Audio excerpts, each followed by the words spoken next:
Maligayang pagbabalik mga bata, mga binibini at ginoo. Ngayon, binabati ko kayo natapos niyo na ang unang markahan. Ngayon, nasa ikalawang markahan na tayo. Handa ka na ba? Handa na po.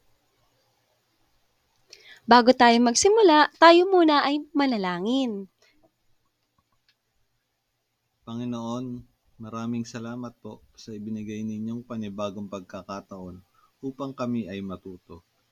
Gawaran mo kami ng isang bukas na isip upang may pasok namin ang mga itinuturo sa amin at maunawaan ang mga aralin na makakatulong sa amin sa pagtatagumpay sa buhay na ito.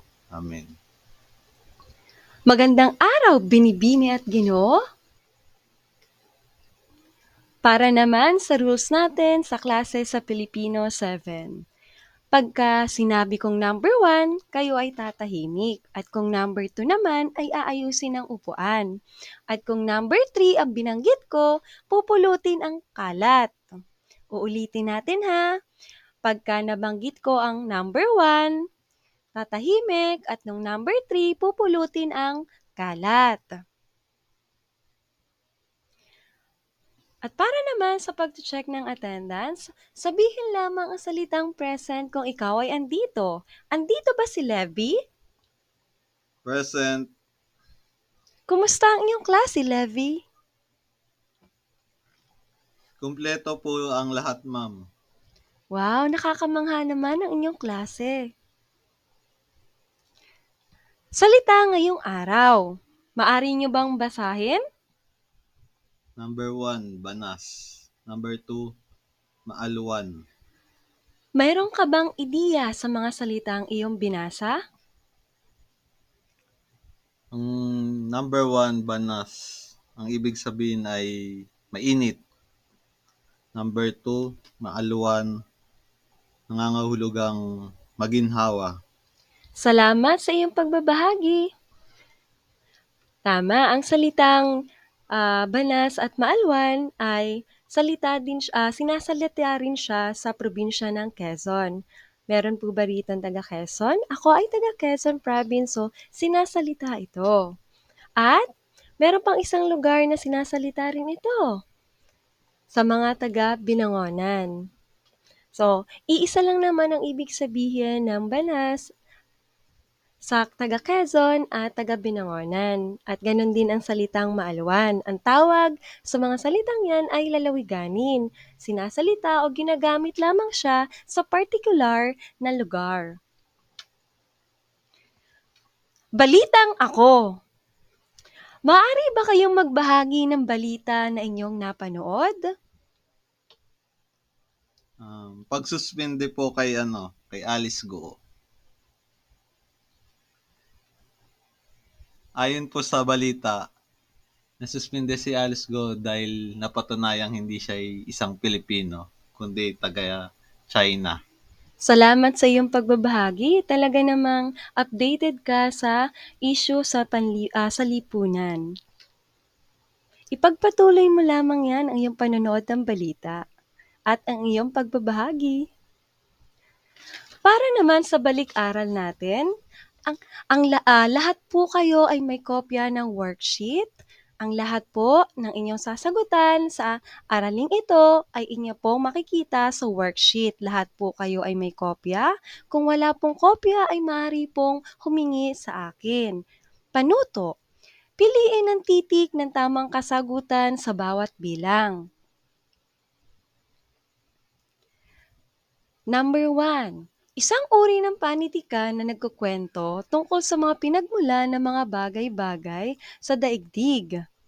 Karaniwang nagsasalaysay ang mga ito ng mga pangyayari hinggil sa tunay na mga tao, pook at mayroong pinagbatayan sa kasaysayan. Mga pagpipilian. A. Alamat. B. Kwentong bayan. C. Pabula. D. Lahat ng nabanggit. Maari niyo na bang sagutan? Letter A, alamat. Sigurado ka na ba, Ginoo? Sigurado na po. Sige nga, tingnan natin, Levi. Victory! Oh, kamangha, Levi. Talaga siguradong-sigurado ka sa iyong kasagutan. Handa ka na ba sa pangalawang bilang? Opo. Para naman sa ikalawa, likha ng manunulat sa kanya nakasentro umiikot ng storya o kuwento. Mga pagpipilian: A. Tauhan, B. Tagpuan, C. Tunggalian, D. Wala sa nabanggit. Maari niyo na bang sagutan? Letter A, tauhan. Tingnan nga natin. Victory! Oh, pinamangha mo ko, Levi. Naman sa ikatlong katanungan, dinala ng may akda ang mambabasa sa iba't ibang lugar kung saan naganap at nagaganap ang pangyayari. Mga pagpipilian: A. Tauhan, B. Tagpuan, C. Tunggalian, D. Wala sa nabanggit. Maari niyo nang sagutan. Letter B, tagpuan. Victory! Binabati kita, nakatatlong tamang kasagutan ka na. Para naman sa ikaapat na katanungan, tumutukoy sa paglalabanan ng mga pangunahing tauhan at sumasalungat sa kanya. Mga pagpipilian: A. Tauhan, B. Tagpuan, C. Tunggalian, D. Wala sa nabanggit. Letter D, wala sa nabanggit. Defeat! Maaring nalito ka lang, Ginoo. Balikan natin. Ito ay tumutukoy sa paglalabanan ng mga pangunahing tauhan at sumasalungat sa kanya. Anong iyong kasagutan, Eren? Letter C,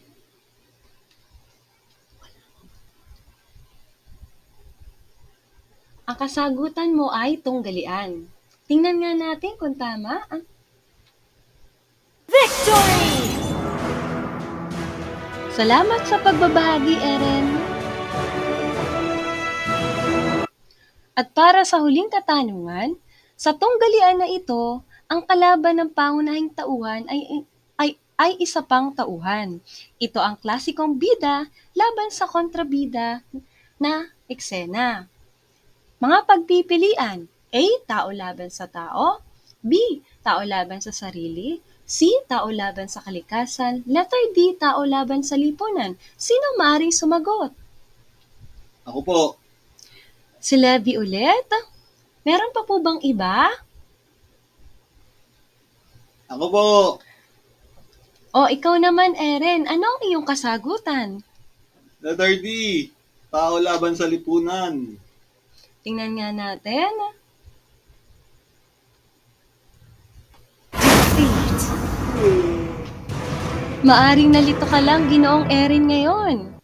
Balikan natin.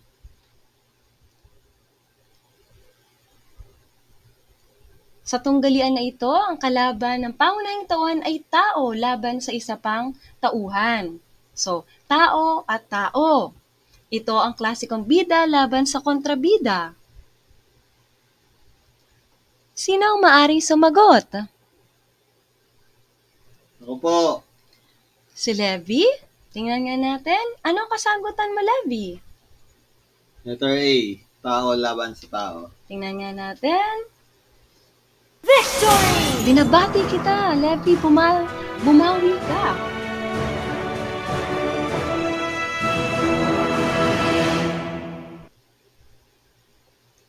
Panuto. Ibigay ang mga ideya sa bayan ng Binangonan ng Rizal.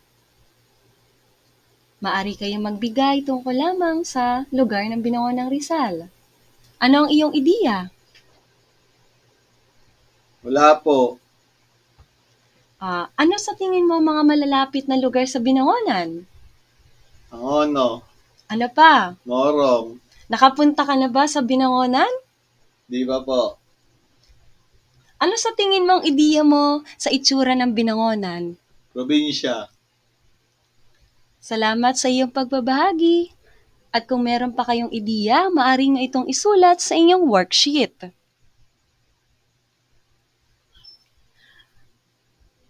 Ang inyong makikitang mapa ay ang mapa ng Pilipinas.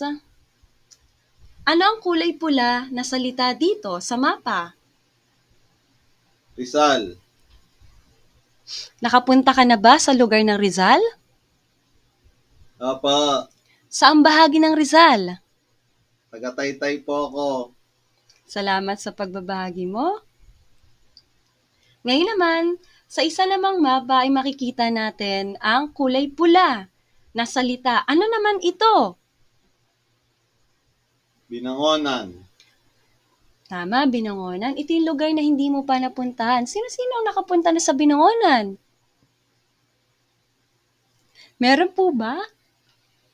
Ako po.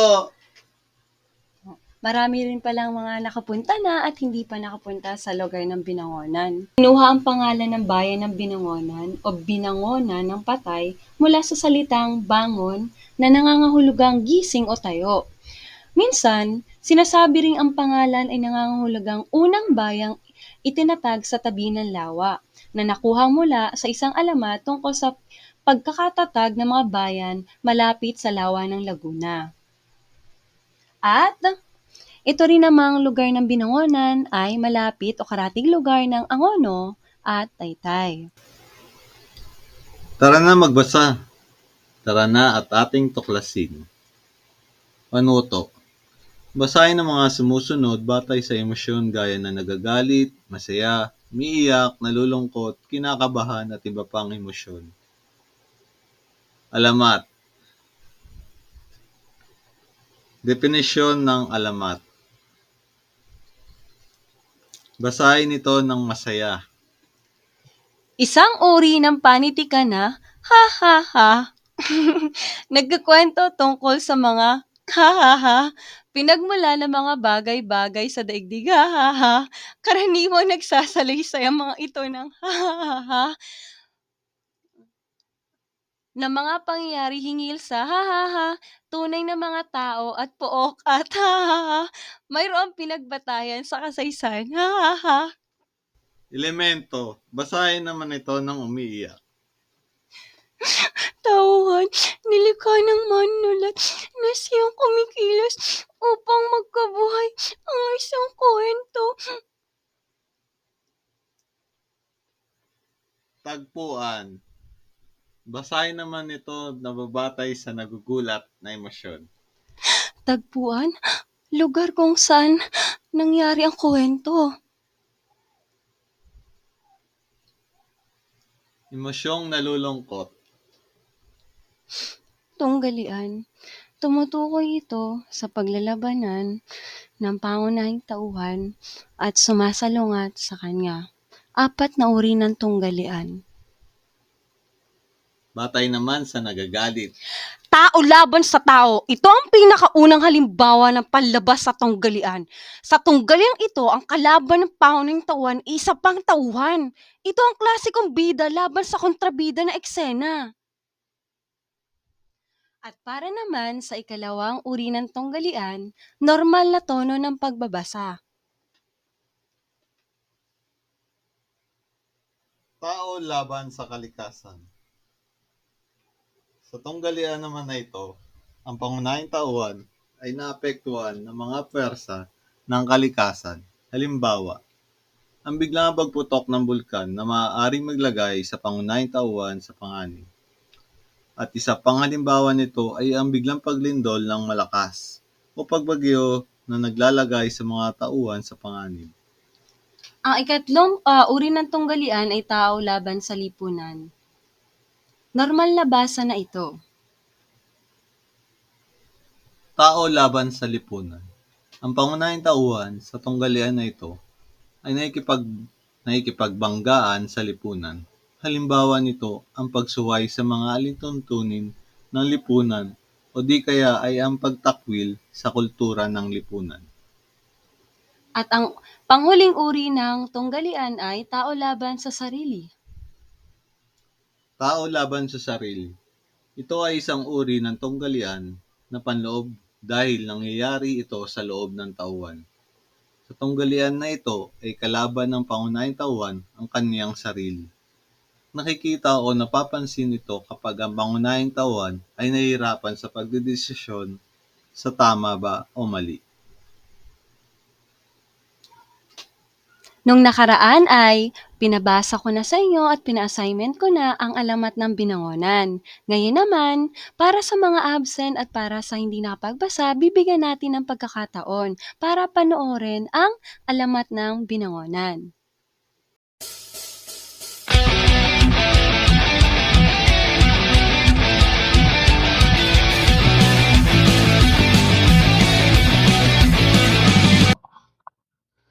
Alamat ng Binangonan. Ang bayan ng Binangonan ay nasa silangang dako ng Laguna de Bay. Ang dagat na ito ay nasa pagitan ng lalawigan ng Rizal at Laguna. Noong unang panahon, ang mga nakatira sa bayan ng Binangonan ay magkakamag-anak. Sila ay madasalin. Nagdadamayan sa lahat ng oras, sa kahirapan man o kalungkutan. Lahat ng ito ay nawalang saysay dahil sa isang malakas na bagyo na dumating sa bayan nila. Marami ang mga nasaktan, napinsala ang mga kabuhayan dahil sa bagyo. Marami rin ang ipinadpad doon ng malalaking alon. Isa na rito ang isang lalaki na inakala nilang patay na dahil hindi ito huminga. Isa na rito ang isang lalaki na inakala nilang patay na dahil hindi ito humihinga. Sa ayos ng kanyang suot, hindi siya mangingisda.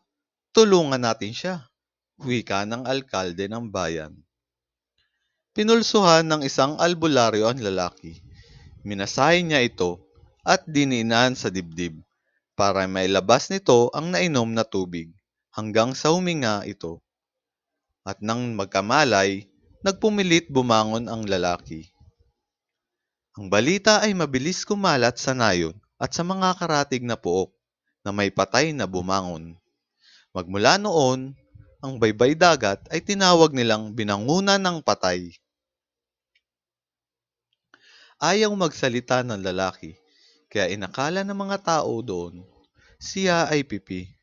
Mabait at masipag ito, kaya siya ay pinagkatiwalaan ng alkalde, maging ang dalagang anak ng alkalde ay napalapit din sa kanya. Bina ang pangalan ng dalagang anak ng alkalde. Si Bina ang nakatuklas na nakapagsasalita ang binata. Siya si Agustin at pinag-aaral siya ng isang pari sa Maynila. Napagbintangan siyang nagnakaw kaya siya ay lumayas at sa patero siya nanuluyan. Namangka ako para pawiin ang aking sama ng loob.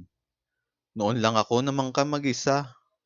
Inabutan ako ng malakas na hangin at inanod ako sa malayo nang lumaki ang mga alon.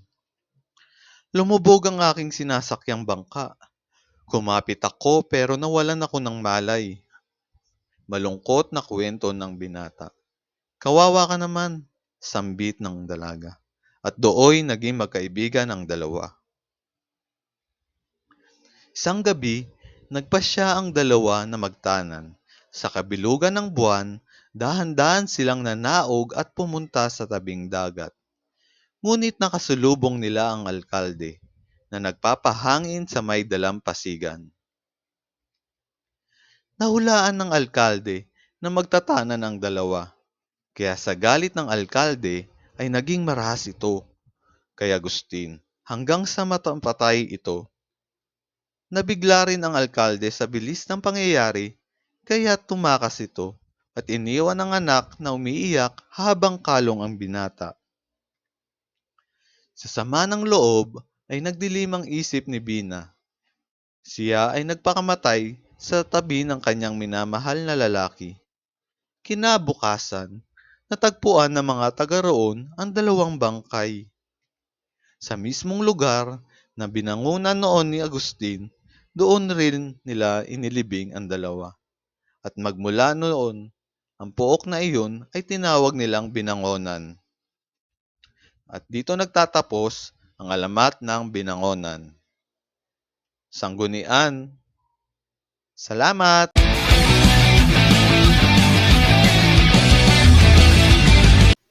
Ngayon, magkakaroon tayo ng pangkatang gawain.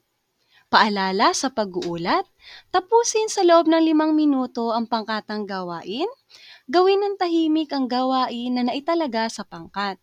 At pangatlo, humanda sa pag-uulat. Rubric para sa pagre-report o pag-uulat. Ito ay nahati sa 5 kategorya: kahandaan, nilalaman, pagsasalita, oras at tindig. Kung nais mong makakuha ng mataas na puntos, tingnan lamang ang numerong ika-4. At dito mo makikita ang mga nilalaman nito ay sa kahandaan na kategorya. Kung nais mong makakuha ng 4 points, ang mag-aaral ay handa at alam ang kanyang sinasabi.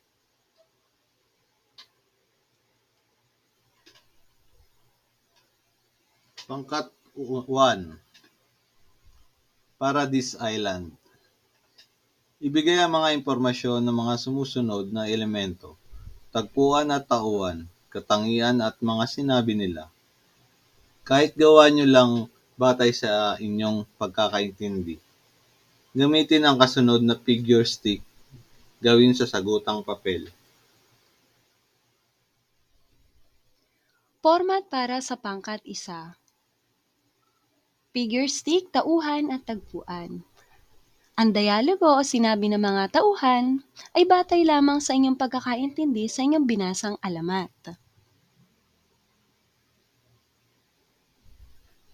Pangkat 2. Jaggeries. Ibigay ang uri ng tunggalian ang binasang alamat. Lagyan ng patunay batay sa mga pangyayari. Format para sa pangkat 2. Tunggalian. Sa ilalim ng tunggalian, andito ang uri ng tunggalian. Ano nga ba ang uri ng tunggalian batay sa inyong binasang alamat? At sa ibaba naman ng uri ng tunggalian, kung natukoy na ninyo, ay ang pangyayari sa alamat. Magbigay ng pangyayari o patunay kung ano bang uri ng tunggalian ang nangyari sa inyong binasa.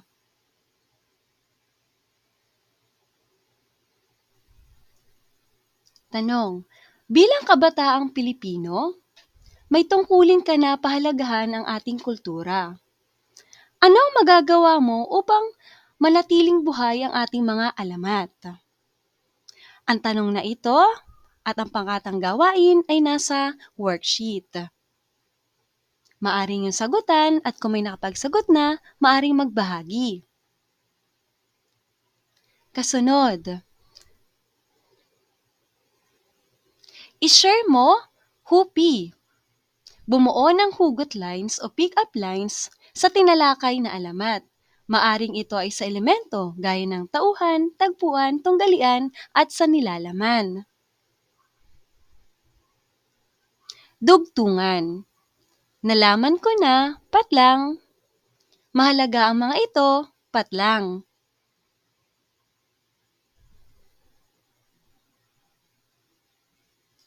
Para sa takdang aralin, magsaliksik ng isang alamat buhat sa lugar ng inyong kilalakihan o pinagmula ng inyong pamilya. Humanda sa pagkukwento sa harap ng klase. Gamitin ang picture story. At para sa sanggunian na aking ginamit sa araling ito, hanggang sa muli, paalam!